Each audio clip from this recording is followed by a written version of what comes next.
Thanks for watching this video from the Bible Fulfilled. My name is 𝗏𝗏. I am the director of the Bible Fulfilled. And today I'm going to be talking about a Bible prophecy that talks about people hiding in caves from the wrath of the Lord and crying out, "Mountains fall on us."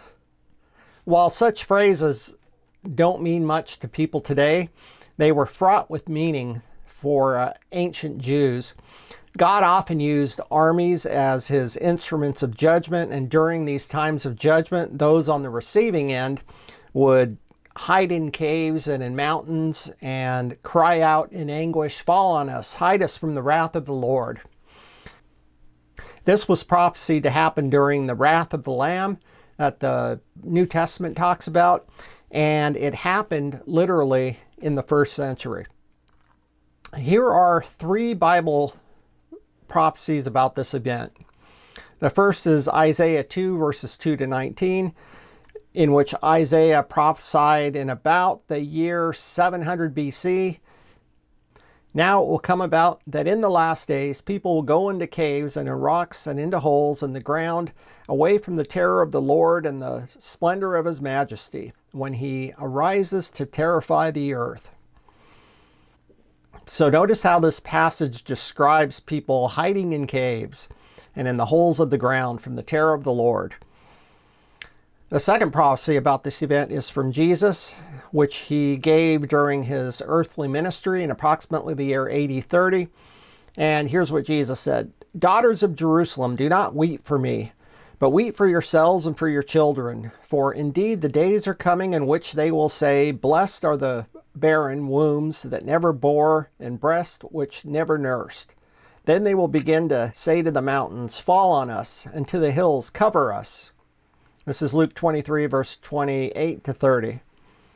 So once again, the prophecy talks about people hiding in caves from the wrath of the Lord. The third prophecy about this event is from Revelation, which was written in approximately the year AD 65, so it was the eve of the fulfillment.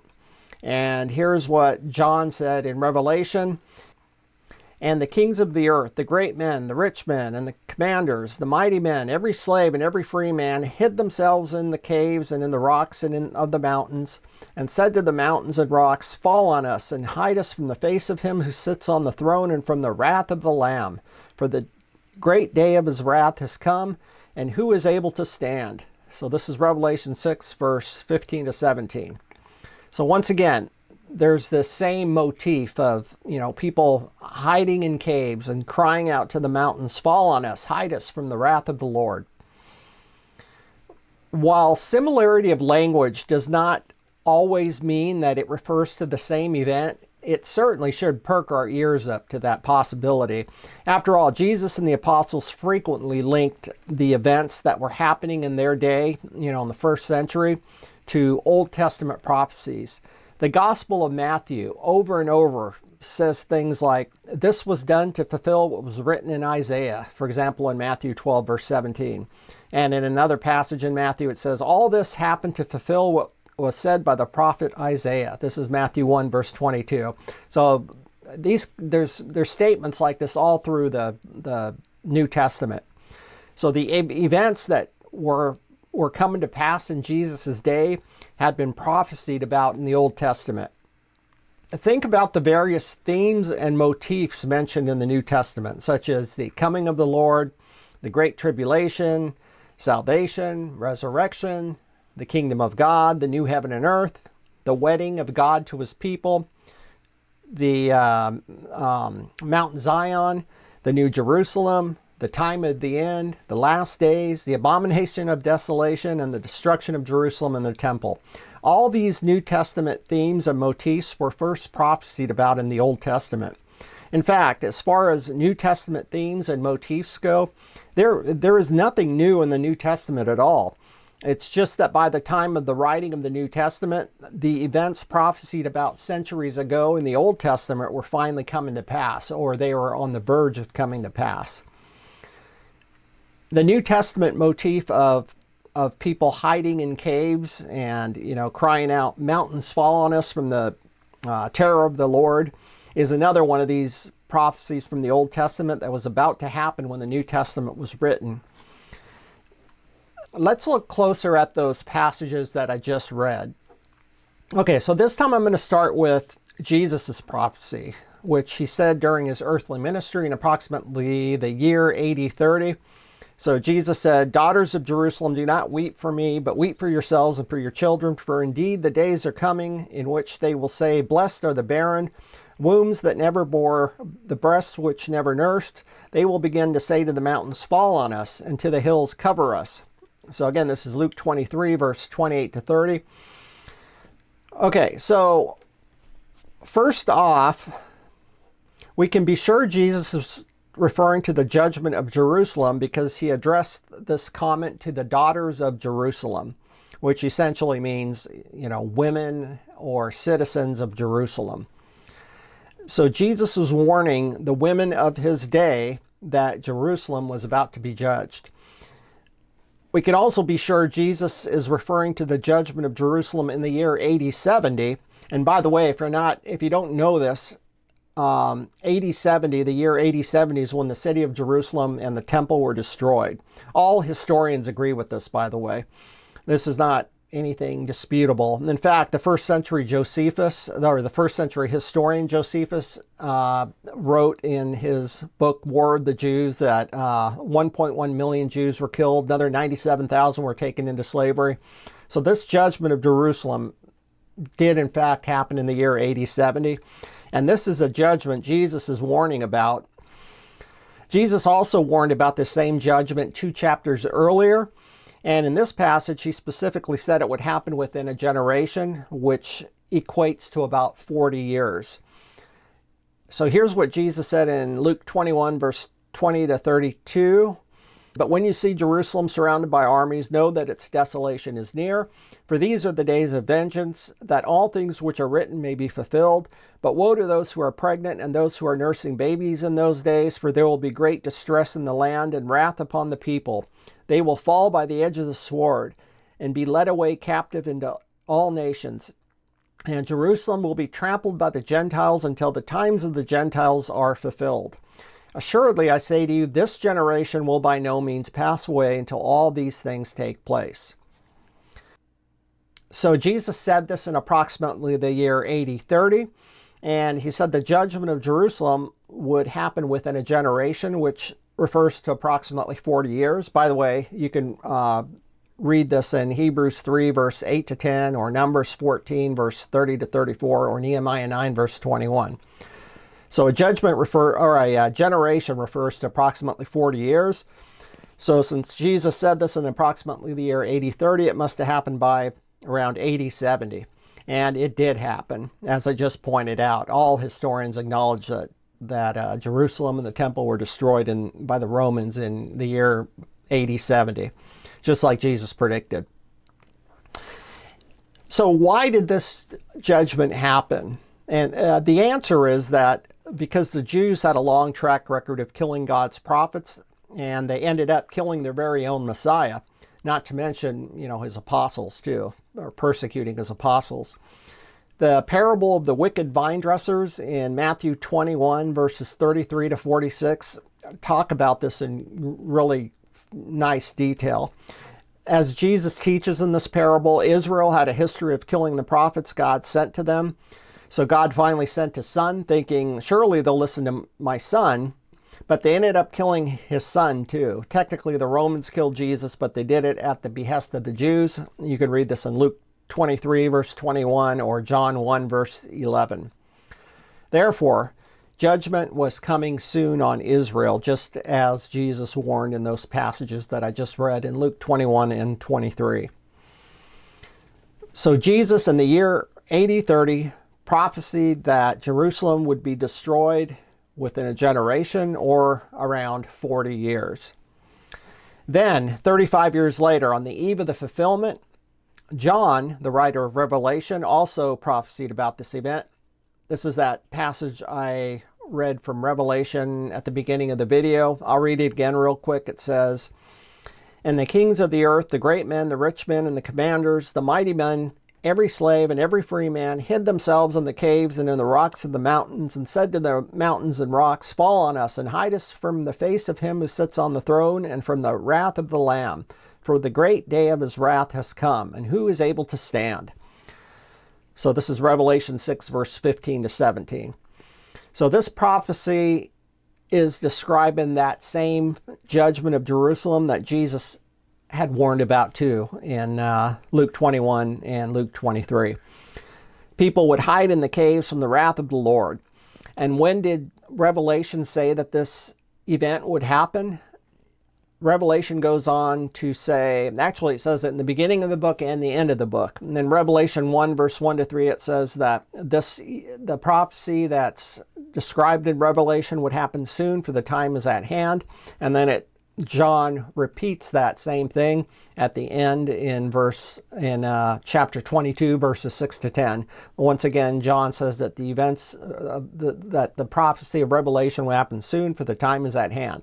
So by the time Revelation was written in approximately the year AD 65, this judgment that's talked about in Revelation 6, which I just read, was about to happen. It was at hand.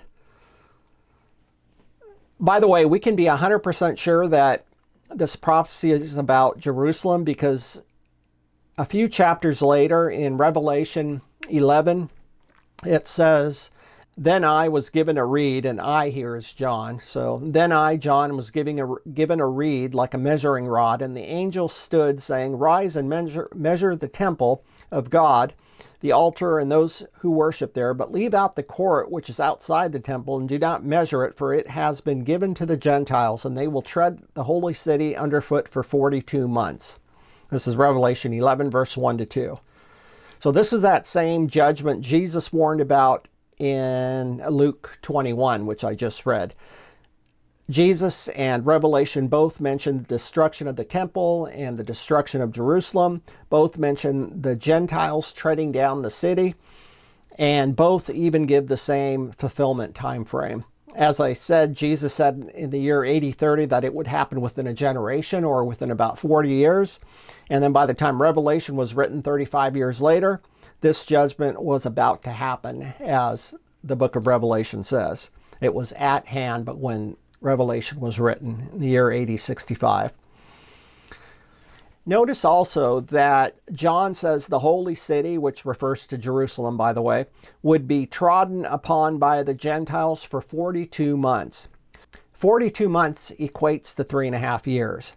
This matches perfectly with the first Jewish-Roman War, which began in the spring of AD 67 and culminated in September AD 70 with the destruction of Jerusalem and the temple, exactly 3.5 years later. So this 42 months fits perfectly with what ended up happening in history.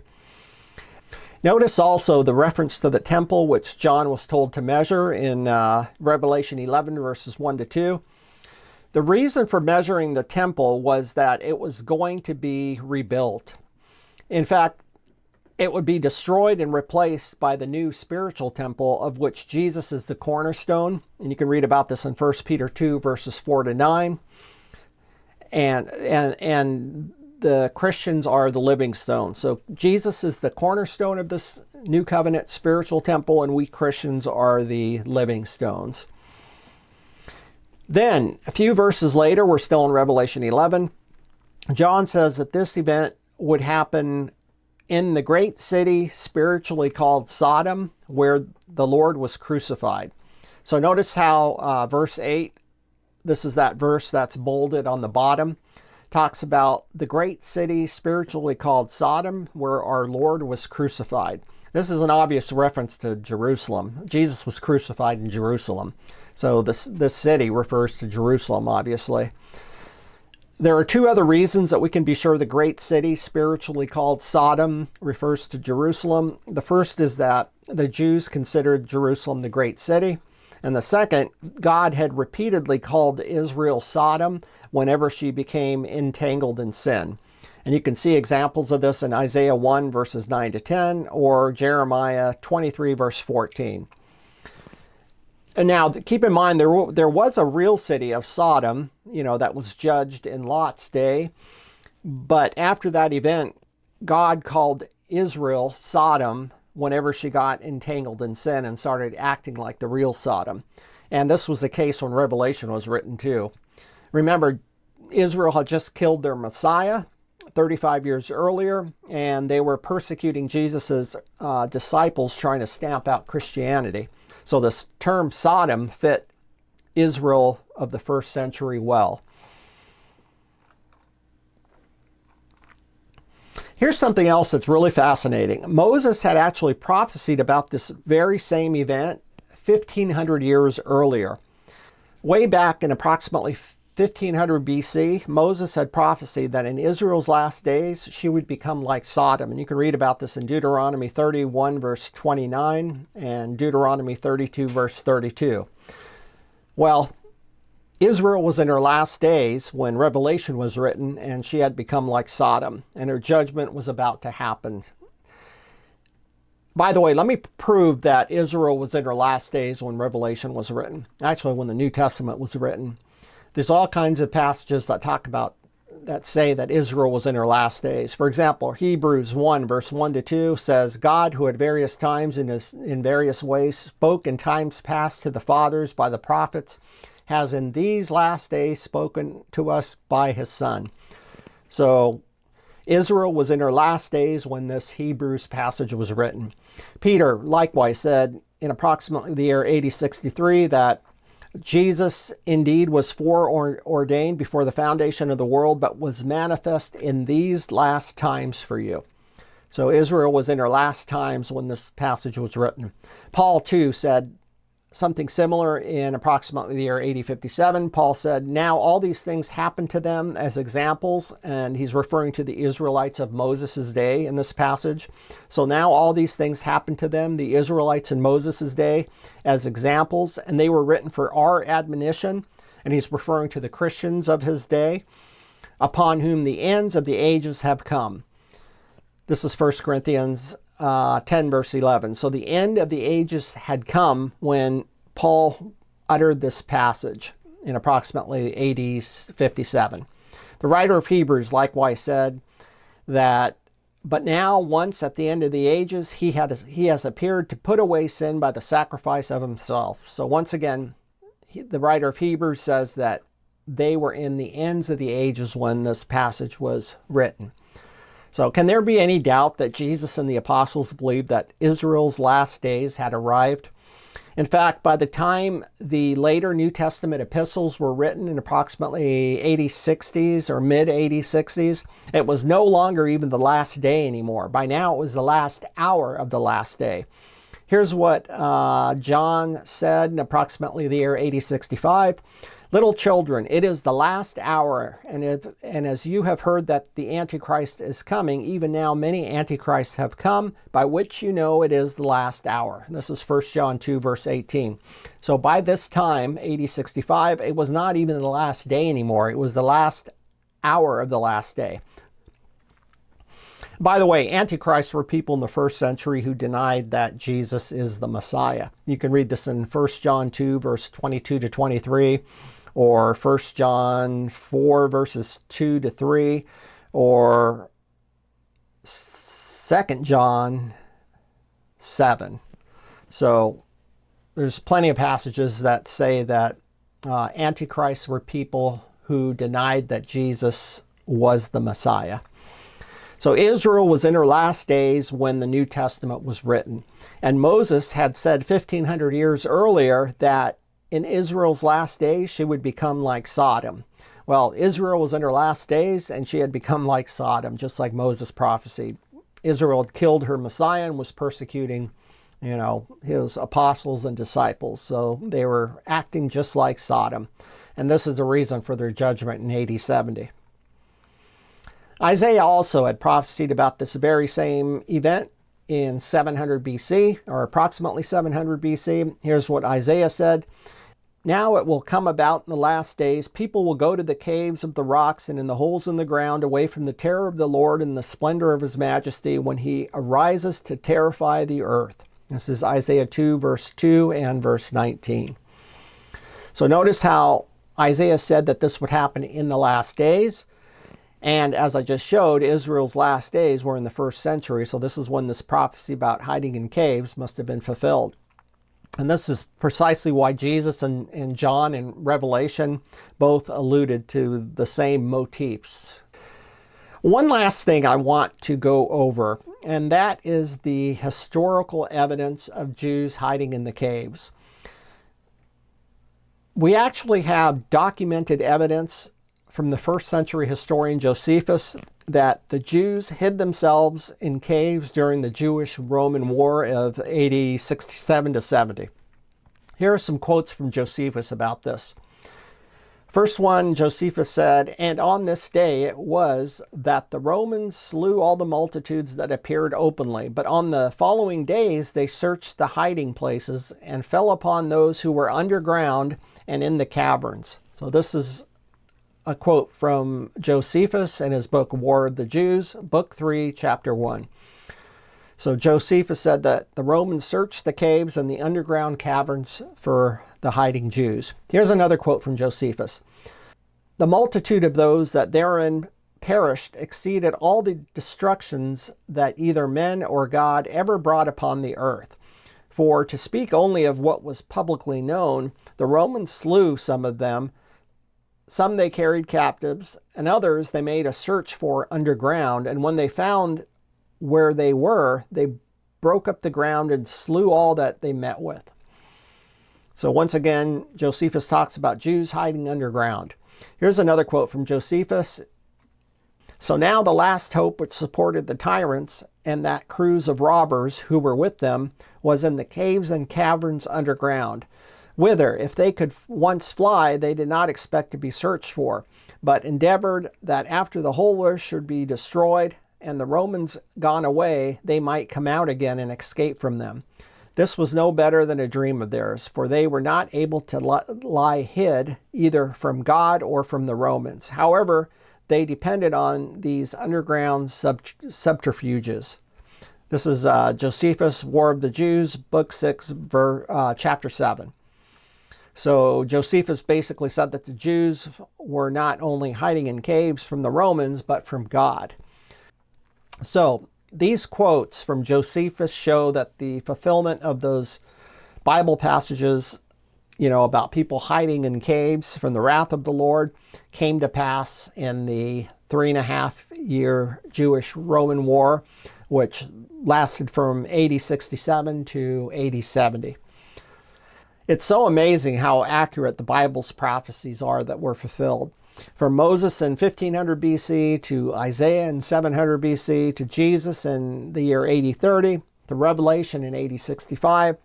All these guys prophesied about the same event which happened in the 1st century, exactly when it was supposed to happen. Okay, so that is it for today. Thanks for watching this video. I hope you enjoyed it and found it helpful. If you did, please do me a huge favor. Hit the like button. Also, if you want to be notified of new videos, hit the subscribe button. For a more in-depth study of the topics discussed in this video, get my book, The End is Here, How the New Testament's Prophecies Were Fulfilled. It's available on Amazon. I get into much more detail about these topics, and a whole lot more, by the way. For example, I talk about the man of sin, and the third temple, and the new heaven and earth, the 666 beast, and much more. So if you're interested in, end times topics or eschatology, or know somebody who is, get my book.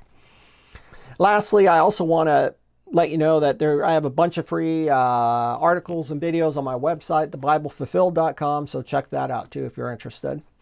Okay, so thanks again for watching this video. Have a great week, and I will see you next time.